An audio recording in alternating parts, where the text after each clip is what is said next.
बच्चों, आज हम आपको पढ़ाने जा रहे हैं हिंदी भाषा के अंतर्गत आने वाली 5 उपभाषाएं और 18 बोलियां।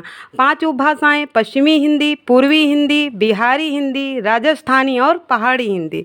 पश्चिमी हिंदी के अंतर्गत आने वाली बोलियां हम आपको ऐसी ट्रिक बताएंगे कि आप भूल कर भी नहीं भूल पाएंगे। जैसे कि कन्नो खड़ी ब्रज बूंदे हरी। कन्नो का मतलब कन्नौजी, खड़ी का मतलब खड़ी बोली, ब्रज का मतलब ब्रज भाषा, बूंदे का मतलब बुंदेली, हरी का मतलब हरियाणवी, अर्थात हरियाणवी को हम बांगरू भाषा भी बोलते हैं।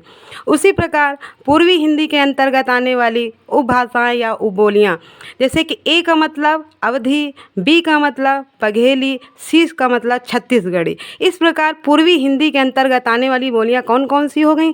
अवधी, बघेली और छत्तीसगढ़ी। इसी प्रकार बिहारी हिंदी के अंतर्गत आने वाली बोलियाँ, जैसा कि ट्रिक इसकी है, भोजपुर और मगध में मग और मेथी बहुत सस्ती मिलती है। भोजपुर का मतलब भोजपुरी, मगध का मतलब मागधी, मग का मतलब मगही और मेथी का मतलब मैथिली। अर्थात भोजपुरी, मगधी, मगही और मैथिली बिहारी हिंदी के अंतर्गत आती हैं। उसी प्रकार राजस्थानी हिंदी के अंतर्गत आने वाली बोलियाँ, उसकी याद करने की ट्रिक है, जय को मेवा की चोरी के लिए मौलवी ने मारा।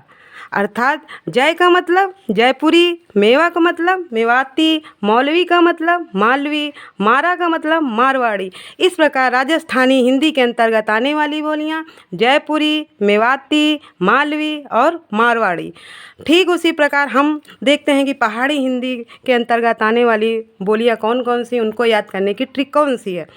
उत्तराखंड के कुमायूं में नेपाली और गढ़वाली रहते हैं। कुमायूं का मतलब कुमाऊनी, नेपाली का मतलब नेपाली, गढ़वाली का मतलब गढ़वाली। इस प्रकार हम कह सकते हैं पहाड़ी हिंदी के अंतर्गत आने वाली कौन सी बोलियां हैं? कुमाऊनी, नेपाली, गढ़वाली। अच्छा, ये सब ट्रिक कैसी लगी? जैसा कि आज हमने आपको इन भाषाओं की और बोलियों की ट्रिक्स बताई, ये आप हमें कमेंट करके बता सकते हैं कि आपको कैसी लगी ट्रिक। अगर अच्छी लगी तो सब्सक्राइब करें, लाइक करें और शेयर करें, और इससे संबंधित क्वेश्चन हम नेक्स्ट वीडियो में आपको देंगे।